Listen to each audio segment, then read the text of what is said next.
बड़ी हैरानगी की बात है कि चीन अब इंडिया का दोस्त बनना चाहता है। इसकी क्या वजह है? ने भारत के साथ मिलकर काम करने की इच्छा जताई है। चीन के विदेश मंत्री वांग यी ने कहा कि चीन और भारत को ऐसे साझेदार होना चाहिए जो एक दूसरे की सफलता में योगदान दे। पॉलिटिक्स में ना कोई परमानेंट फ्रेंड्स होते हैं, ना परमानेंट एनिमीज होते हैं, सिर्फ परमानेंट इंटरेस्ट्स होते हैं। बताइए कि चाइना के साथ ये नई खिचड़ी जो आप पका रहे हैं आप लोग, पाकिस्तान के में जो है उसके ऊपर काफी लोग डिस्कस कर रहे हैं कि एक बार फिर उनके फॉरेन मिनिस्टर ने कहा है कि वो हिंदी चीनी भाई भाई वाला नारा फिर लगने लगा है। क्या चल रहा है? चाइना और इंडिया के आपस के मामलात मुख्तलिफ औकात पे हमने देखा। ड्रैगन और हाथी की कदम ताल ही दोनों देशों के लिए सही विकल्प होगा। चीनी विदेश मंत्री वांग यी का ये बयान बता रहा है कि चीन को टैरिफ से सामना करने में इस समय भारत के सहयोग की जरूरत है। ये भी एक जियो इकोनॉमिक्स उनकी पॉलिसी है कि वो ट्रेड को बेहतर करेंगे। जियो पॉलिटिक्स में हमेशा ही दुश्मन का दुश्मन दोस्त होता है। अब वो कहते हैं there is an every reason that dragon and elephant terminology इस्तेमाल की है दोनों मुल्कों के लिए। अब चाइनीज दोस्त बनना चाहते हैं। कुछ अर्सा पहले चाइनीज फुल दुश्मनी कर रहे थे इंडिया के साथ। वजह क्या है? था अमेरिका के डॉलर की जो एक दबदबा है उसको खत्म करना है। हम लोग ये कह रहे हैं कि साहब चाइना के साथ हमारी लड़ाई है, चाइना के साथ लाइन ऑफ एक्चुअल कंट्रोल पे हमारी बहसबाजी है, हमारी हाथापाई वहां पे हुई थी, स्कर्मिश हुआ था, राइट? और हमें चाइनीज सामान नहीं खरीदना, और ये मैं भी मानता हूं। चाइना जो है ये जो क्या समझता है, पाकिस्तान के साथ तो ताल्लुकात हमारे जो हैं वो अच्छे नहीं है, लेकिन आई थिंक चाइनीज एक चीज समझते हैं, keep India away from the United states and they also believe may be Pakistan is not a partner और नॉट अ फ्रेंड और not that kind of a partner on whom Chinese can rely because of ये जो internal situation develop हुई है। क्योंकि as per the Chinese उनके interest roll back हुए हैं, चाइनीज के। इस पे मैं सारी बात करना चाहता हूं कि ये गेम क्या है। और अब एक लफ्ज होता है इंटरनेशनल पॉलिटिक्स के अंदर, जो लोग स्टूडेंट्स हैं इंटरनेशनल पॉलिटिक्स को समझते हैं, एक वर्ड होता है लेजिटिमेट। वो कहते हैं जी हमें लेजिटिमेट राइट्स एंड इंटरेस्ट जो हैं एक दूसरे के मानने चाहिए। अच्छा, अमेरिकन जब लेजिटिमेट का वर्ड इस्तेमाल करते हैं तो उसके डिफरेंट मीनिंग है, जब चाइनीज लेजिटिमेट का वर्ड इस्तेमाल करते हैं तो वो डिफरेंट मीनिंग है।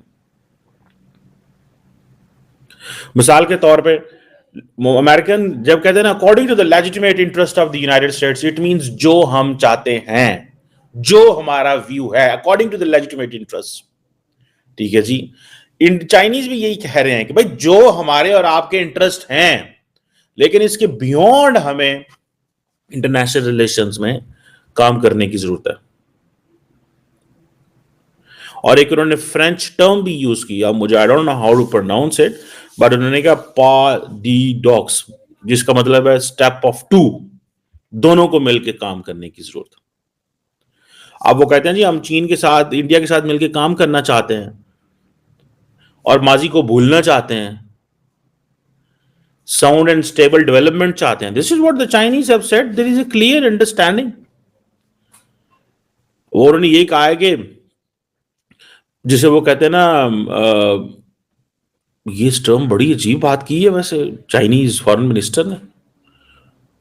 इसका मतलब तो ये है कि चाइनीज जो है वो समझते हैं कि इंडिया का इन्फ्लुएंस बहुत ज्यादा ग्लोबल साउथ में बढ़ गया।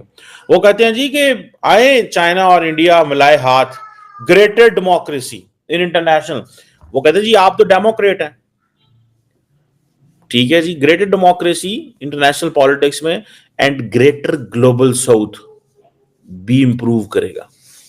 यानी कि वो क्या समझ रहे हैं कि आए मिल के चलें। इट मींस कि जो इंडिया के गेन्स हैं ग्लोबल साउथ के अंदर, वो सारे के सारे गेन्स लार्जली अमूमन जो लोग हमें देखते हैं वो सारे वो उन टॉपिक्स पे देखना चाहते हैं जिन पे बड़ा शोर गुल, जिसे कहते हैं ना चटखारेदार topic. But this is something a major policy shift in the Chinese government, a major policy shift. और वो कहते हैं कि अब कोई हमें इस चीज के लिए, हमें कौन रोक सकता है? हमें अपने फंडामेंटल इंटरेस्ट को अपहोल्ड करना चाहिए और दूसरी बात जो बहुत बड़ी बात उन्होंने की है, this is what India was telling the Chinese and the Chinese were not listening. Doctor Jaishankar को आप सुने ना जरा, पिछले 5 साल वो क्या कह रहे हैं? वो कह रहे हैं भाई साहब कि हमें अपने बायलैटरल रिलेशंस को डिफाइन नहीं करना चाहिए सिर्फ बाउंड्री क्वेश्चन से। मींस कि जो वहां पे चल रहा है ये वैसे वो माजरे चाहता हूं, वो कहते हैं डुअल एज सोर्ड है। वो कैसे? कि हमें बाउंड्री क्वेश्चन के जरिए अपने बायलैटरल रिलेशंस को नहीं जानना चाहिए। इसके मतलब दो हैं। एक मतलब ये है कि यार बात सुनो, लेट्स मूव ऑन, वो चलता रहेगा। और इसका एक मतलब ये भी है कि वहां पर टक टक चलती रहेगी, जो हम कर रहे हैं वो अपने थोड़ी सी असर्ट करने के लिए ग्लोबल ऑडियंस के लिए कर रहे हैं, लिहाजा उसमें अपना वो देखिएगा। इसके दोनों मतलब है कि आवर बायलैटरल रिलेशन जो है it should not be guided और defined by the boundary question, because boundary question तो कभी सॉल्व ही नहीं हो सकता। ये बात तो फिर इंडिया पाकिस्तान के कॉन्टेक्स्ट में भी आती है ना कि अच्छा ये बात हम भी कह रहे हैं इंडिया को कि यार उससे आगे चल के थोड़ा सा देखें, ठीक है। लेकिन इंडियंस कहते हैं कि नहीं हम आपके साथ नहीं चलना चाहते, तुसी बंदे ठीक नहीं, तुसी जरा ना साडे मजे लेंदे रहे हो माजी। हम आपको कहते थे आओ बात करें, आप कहते थे पहले कश्मीर हुन ले लो कश्मीर, हुन करो साडे नाल गल। मतलब this is what they have been saying. बहरहाल ये क्वेश्चन जो है, ये जो बाउंड्री क्वेश्चन, वो कहते हैं इससे के जरिए please they are saying do not define determine, इन चीजों को ऐसे ना करो, ठीक है ना जी। ये चीज जो है वो दैट इज देयर। अब चाइना जो है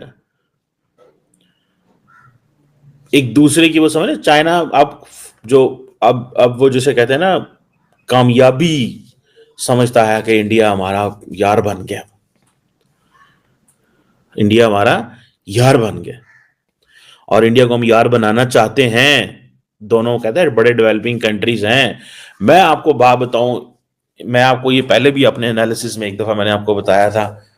जय हिंद दोस्तों, आपका फास्ट नॉलेज फैक्ट में स्वागत है। अमेरिका के राष्ट्रपति डोनाल्ड ट्रंप के टैरिफ वॉर शुरू करने के बाद चीन ने भारत की तरफ दोस्ती का हाथ बढ़ाया। दोस्तों, चीन ने कहा है कि यदि दोनों देश आपस में प्रतिस्पर्धा करने के बजाय दोस्ती का हाथ बढ़ाएं तो वैश्विक व्यापारिक संबंधों में बड़ा बदलाव आएगा। चीन के विदेश मंत्री वांग यी ने शुक्रवार को वार्षिक संवाददाता सम्मेलन में यह भी कहा कि दोनों देशों को एक दूसरे की सफलता में भागीदारी बनना चाहिए। एशिया की दो सबसे बड़ी अर्थव्यवस्थाएं मिल जाए तो ग्लोबल साउथ का विकास होगा। चीन ऐसा करने के लिए भारत के साथ मिलकर काम करने के लिए तैयार है। चीन के इस पेशकश के बाद भारत की तरफ से अब तक कोई प्रतिक्रिया नहीं आई है। माना जा रहा है कि अमेरिका से झटका खाने के बाद चीन के रुख में नरमी आई है। राष्ट्रपति ट्रंप ने जिन देशों पर टैरिफ बढ़ाने की घोषणा की है उसमें से चीन भी शामिल है और भारत से मिलकर वो फायदा लेना चाहते हैं।